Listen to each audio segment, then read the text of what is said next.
Hello students, welcome. Good morning. This is the first lecture of 11th Commerce for textbook. Grammar has already been started, but for textbook this is the first lecture. So this lecture is on YouTube, but next class onwards each and every lecture would be on Zoom platform. 11th Commerce English medium and 11th Science English medium. Both the syllabus is the same, textbook and grammar. Only the paper style is different. The paper scheme for commerce and paper scheme for science is very much different. Okay, so let's go to our classroom to study your 11th Commerce lesson number first, and the name of the lesson is Portrait of Lady.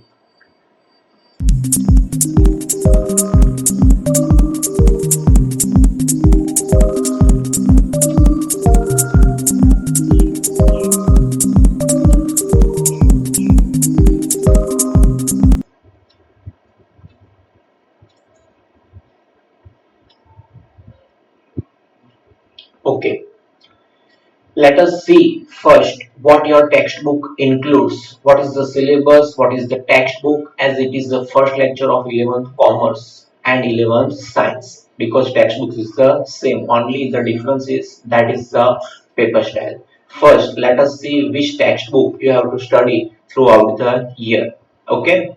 Let us see first from where how you can download your digital textbook, because for a few months or how much we don't know, you have to study online. Okay, so this is the website where NCERT website where you can download your textbook. Okay, digital textbook. 8 lessons have been included here. Writing skill, there are 6 lessons. Download complete book or lesson by lesson आप download कर सकते हो. Okay, so this is the website or link, and I will also send you a link to download this textbook in your mobile phone or computer or laptop, because you have to study online for a few months or we don't know how much time.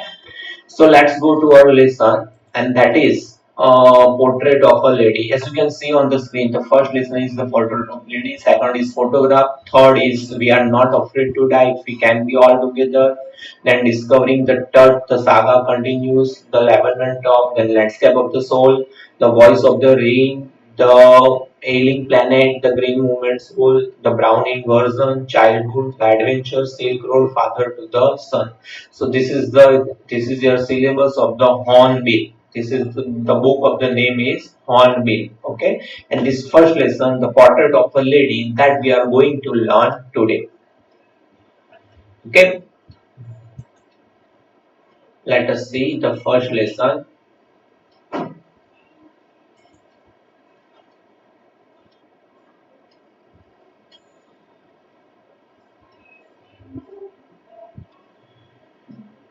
Okay, as you can see on the screen, the portrait of a lady written by Khushwant Singh. Here, the Khushwant Singh has given us the description of her grandmother.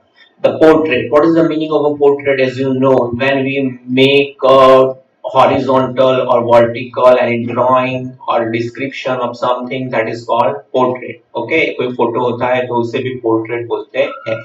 So here in this lesson, the writer has given us the portrait of his grandmother, and the name of the writer is Khushwant Singh. Okay, first, whenever in 11th standard you will start studying any lesson, there would be some description about the textbook. As you can see here, okay, that would be included in the textbook. जैसे जैसे हम textbook पढ़ते जाएंगे वो textbook में होगा. Okay, so let's start to learn the textbook. And as I already told you, this is the first lesson of textbook. So this is on YouTube. But next lesson onwards, each and every lecture would also be on YouTube. But that would be a recording lecture of Zoom or Meet. Okay. Mostly lectures are taken live on Zoom platform. Okay, so let us first start to read the lesson. I will explain the lesson, explain the difficult meaning and question answer. The writer says, my grandmother, like everybody's grandmother, was an old woman. Writer बोलते हैं जैसे हर एक इंसान की grandmother होती है. Grandmother मतलब grandmother या फादर ओल्ड होते हैं. मेरी ग्रैंडमदर भी ओल्ड थी. She had been old and wrinkled for the 20 years. और जैसे मैं उन्हें देख रहा था सिंस लास्ट 20 years, ओके, उनके फेस पर मैं रिंकल्स देखता था. Okay, that I had known her, people said that she had once been a young. मगर मैं तो 20, राइटर्स अभी शायद बहुत छोटे 20 या 25 अराउंड के एज के हैं, मगर लोग ऐसा बोलते हैं कि जब मेरी ग्रैंडमदर यंग थी, when she was young, okay, I had known her, people से, लोग मुझे ऐसा बोलते थे, मैंने लोगों से बातें करते हुए सुना था, that she had once been a young and pretty. एक वक्त था जब वो यंग थी और प्रिटी थी, ब्यूटीफुल थी, and had ever had a husband, और उनका एक पति भी हुआ करता था. But that was hard to believe, मगर मैं मान नहीं सकता. ओके, राइटर ने कभी ग्रैंडमदर को यंग देखा ही नहीं है, उनको ओल्ड ही देखा है. तो वो ऐसा सोचते हैं कि ऐसी ओल्ड वुमन के लिए husband, that's not possible. Okay, that was hard to believe for me. शायद राइटर बहुत छोटे थे, उनकी मैच्योरिटी नहीं थी उस वक्त की वो बात कर रहे हैं, that's why he is telling this. He can't believe that once he was a young and once he was beautiful. My grandfather's portrait hung above the mantelpiece in the drawing room. मेरे grandfather थे, वो नहीं थे, okay, मगर उनका portrait था, एक picture था. कहां पर पिक्चर था? एक मेंटल पीस हमारे ड्राइंग रूम में था. मेंटल पीस मतलब जो हमारे पुराने टीवी थे, डिब्बे वाले, डब्बा वाले, ओके, वो जिस टेबल पर रखते थे, वहां साइड में कुछ फ्लावर वाज रखते थे और बड़ा सा टेबल था, ऐसे छोटे टेबल, वहां पर मल्टीपर्पज यूज होता था. टैब और टीवी रखो या टेबल, बुक्स रखो, कुछ, उसे बोलते हैं मेंटल पीस. तो उसी मेंटल पीस के पर ऊपर मेरे ग्रैंडफादर का जो पिक्चर था, फोटोग्राफ हुआ करता था ड्राइंग रूम में. ही वॉर अ बिग टर्बन. मेरे ग्रैंडफादर थे, वो बड़ी सी टर्बन पहनते थे एंड लूज फिटिंग क्लोथ्स, और लूज फिटिंग क्लोथ्स पहनते थे. हिज लॉन्ग वाइट बर्ड, उनकी जो बर्ड थी, बर्ड मतलब दाढ़ी, उसके लॉन्ग बर्ड, कहा गया, yes, his long white bird covered the best part of his chest. उनकी बर्ड इतनी लंबी थी कि उनका चेस्ट भी पूरा कवर हो जाता था. And he looked at last 100 years old. और पिक्चर में तो ऐसे लगते थे कि उनकी एज 100 साल हो गई है, because of bird. Okay, and he looked at least 100 years old. He did not look the sort of a person. वो ऐसे तो बिल्कुल नहीं लगते थे. Who would have a wife or children? कि उनकी वाइफ होगी और बच्चे होंगे. इतने बूढ़े इंसान की वाइफ होगी और बच्चे होंगे. राइटर की इतनी मैच्योरिटी नहीं है कि वो इतना सोचे कि एक वक्त होगा जब वो भी यंग होंगे, उनकी वाइफ होगी, उनके बच्चे होंगे. ओके, वो ऐसा नहीं सोच सकते, इसलिए वो बोलते हैं कि उनका फोटो लग के ऐसा नहीं दिखता, लगता था कि उनकी वाइफ होगी और बच्चे होंगे. He looked as if he could only have lots and lots of grandchildren. उनका लुक से तो ऐसा लगता था कि उनके बच्चे नहीं, मगर बच्चों के बच्चे, उनको सिर्फ ग्रैंड चिल्ड्रन ही हो सकते हैं. As for my grandmother being young and pretty, the thought was almost revolting. और मेरी ग्रैंडमदर, जो लोग बातें करते थे कि वो यंग थी, प्रिटी थी, the thought was almost revolting.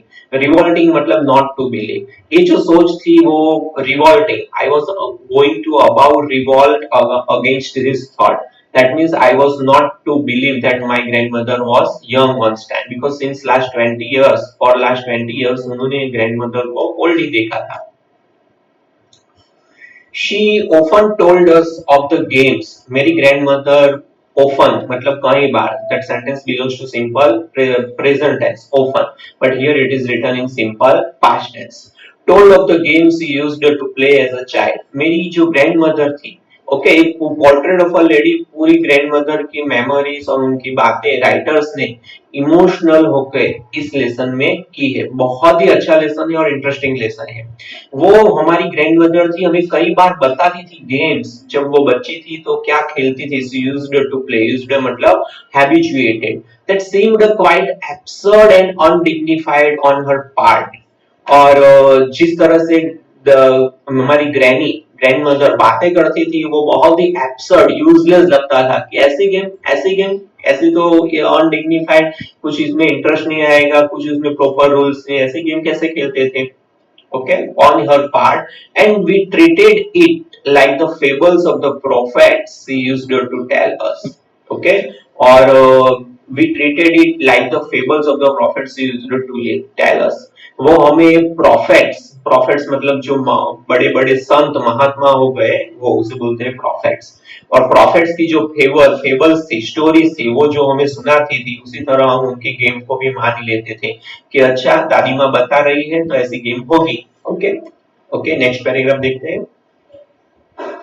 She had always been short and fat and slightly bent. Okay?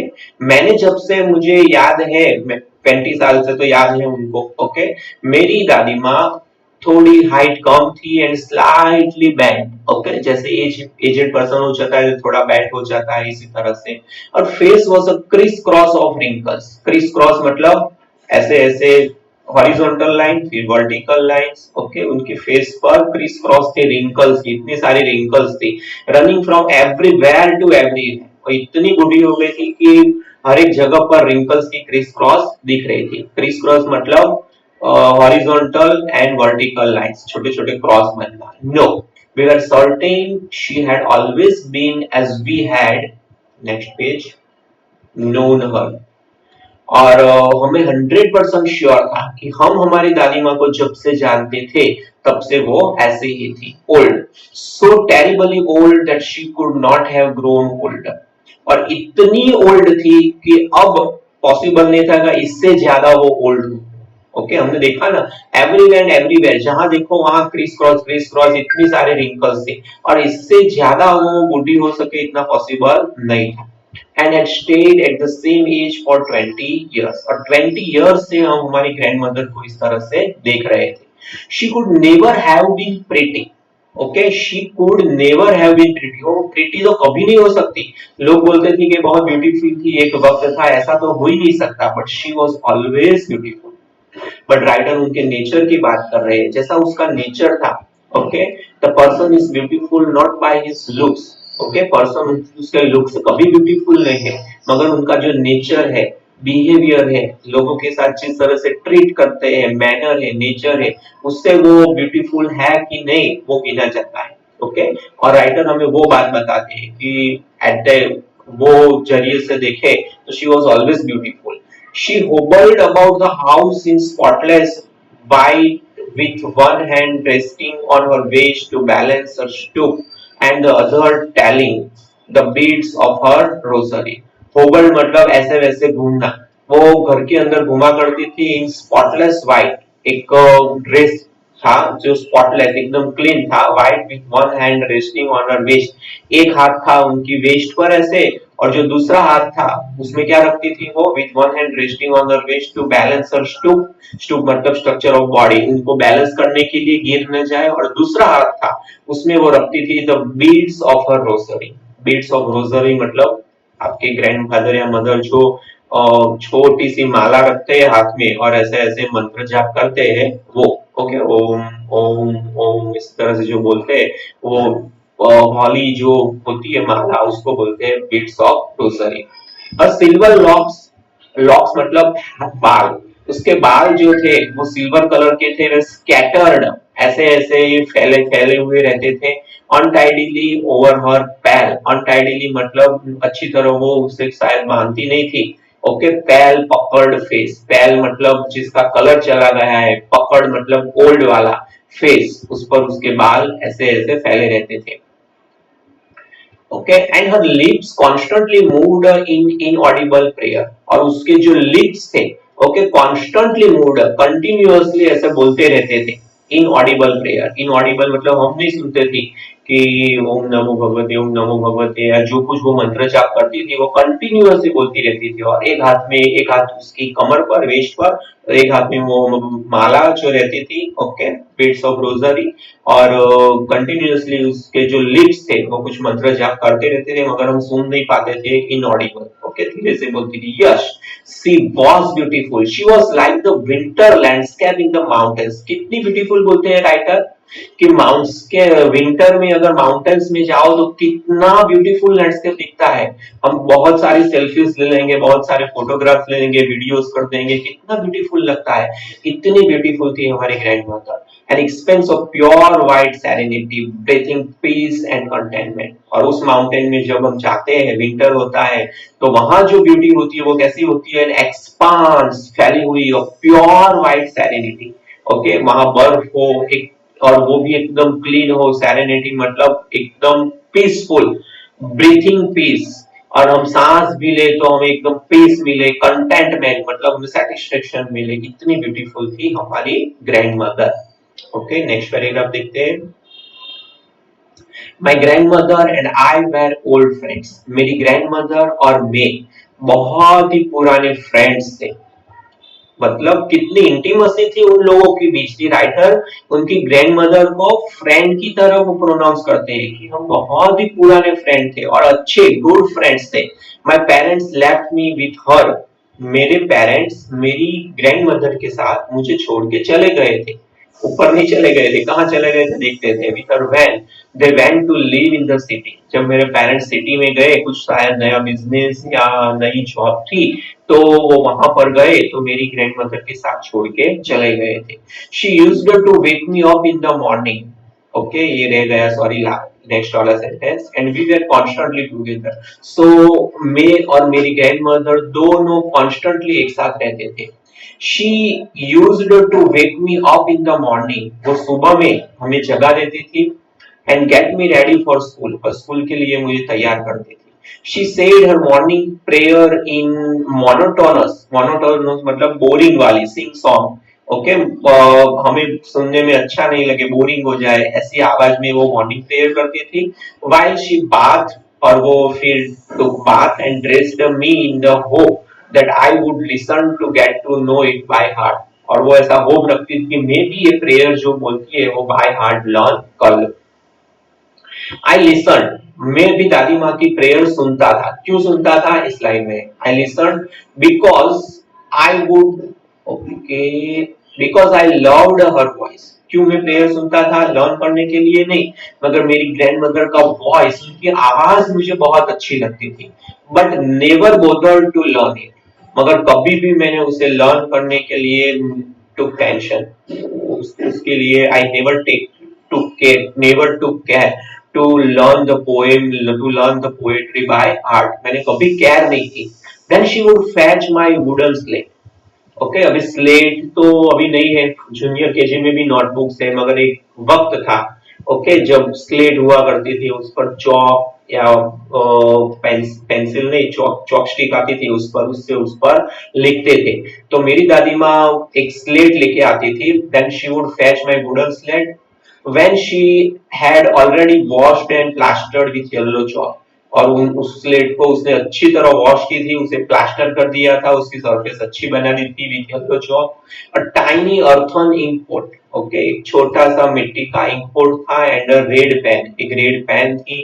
Tie them all in a bundle and hand it to me, सारा कुछ एक बंडल में बांध के दादी माँ मुझे देती थी। After breakfast of a thick stale chapatis. Okay, breakfast में टोस्ट, ओके, ब्रेड बटर ऐसा कुछ नहीं मिलता था। स्टेल चपाटीज मतलब शाम को जो रोटी बनाई थी थोड़ी ज्यादा थी। ओके, स्टेल किसका ऑपोजिट है, फ्रेश का। तो वो भी पतली नहीं, पतली वाली नहीं थी, ओके, बड़ी वाली स्टेल चपाटीज थी विथ अ लिटिल बटर, उसके साथ थोड़ा बटर दे देते थे मेरी grandmother. And sugar spread on it, और उस पर शुगर स्प्रेड कर देते थे। वी वेंट टू स्कूल, हम स्कूल जाते थे। She carried several stale chapatis. Okay,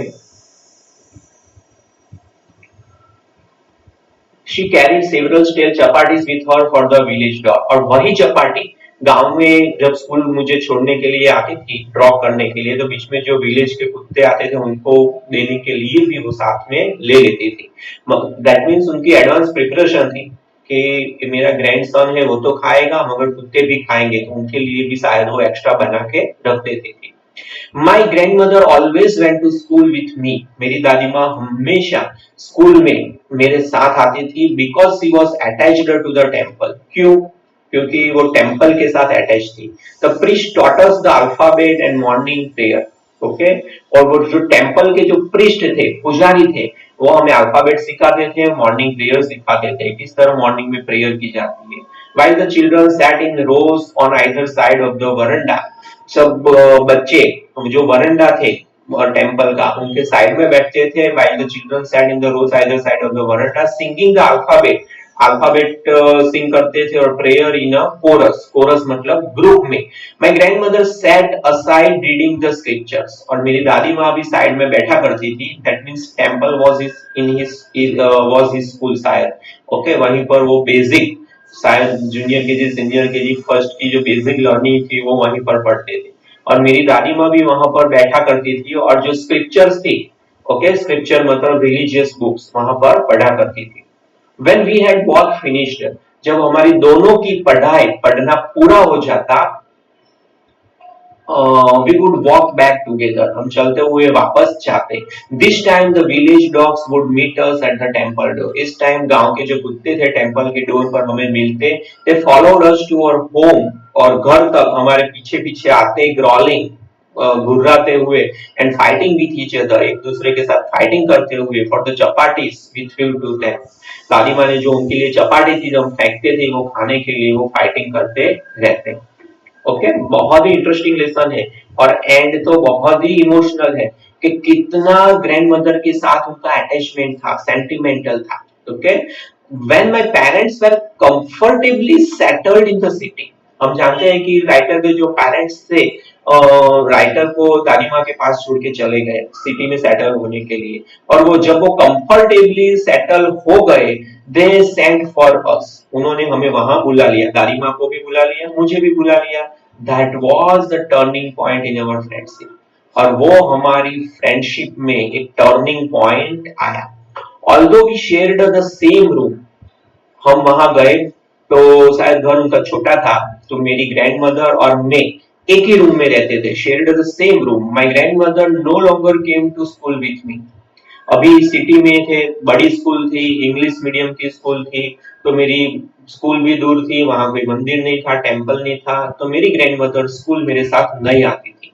I used to go to an English school in a motor bus, school bus में जाता था मैं स्कूल सिटी में। ओके, अभी यहाँ स्टोरी में एक टर्निंग पॉइंट है। There were no dogs in the street, street में कोई डॉग नहीं थे। And she took to feeding sparrows, और वो स्पैरोज को, ओके, और गांव में तो वो कुत्तों के लिए रोटियां बनाती थी, मगर यहाँ कुत्ते नहीं थे, मगर स्पैरोस आती थी, तो स्पैरोस को वो फीड करने के लिए दाने देती थी। In the courtyard of our city house, city में एक छोटा सा एरिया था, दैट इज कॉल्ड कोर्टयार्ड, वहां पर वो ग्रेन्स डालती थी, जिससे वहां स्पैरो खाने के लिए आती थी। As the years rolled by, we saw less of each other. जैसे जैसे years पास होते गए, हमको वक्त कम मिलने लगा कि हम एक दूसरे को देख सके। For some time she continued to wake me up. थोड़े टाइम तक उन्होंने मुझे सुबह में जल्दी जगाया, and get me ready for school, school के लिए रेडी किया। When I came back, जब मैं वापस आता, she would ask me what the teacher had taught me. जब मैं वापस आता तो वो पूछती कि टीचर ने तुम्हें क्या पढ़ाया। ओके, पेज नंबर 5 यहाँ तक करते हैं लेसन, बाकी का लेसन हम लाइव जूम में पढ़ेंगे। Okay, so I hope you understood this lesson. तो भी आपको कुछ डेफिनेशंस, कुछ एक्सप्रेशंस, वर्ड आपको अंडरस्टैंड, आप नहीं फॉलो कर रहे हो तो नीचे कमेंट में लिख देना, so that I will explain in the next class, or in the comment box I will reply with the answer. Okay, so आज का लेसन यही खत्म करते हैं। Okay, thank you very much, bye, see you.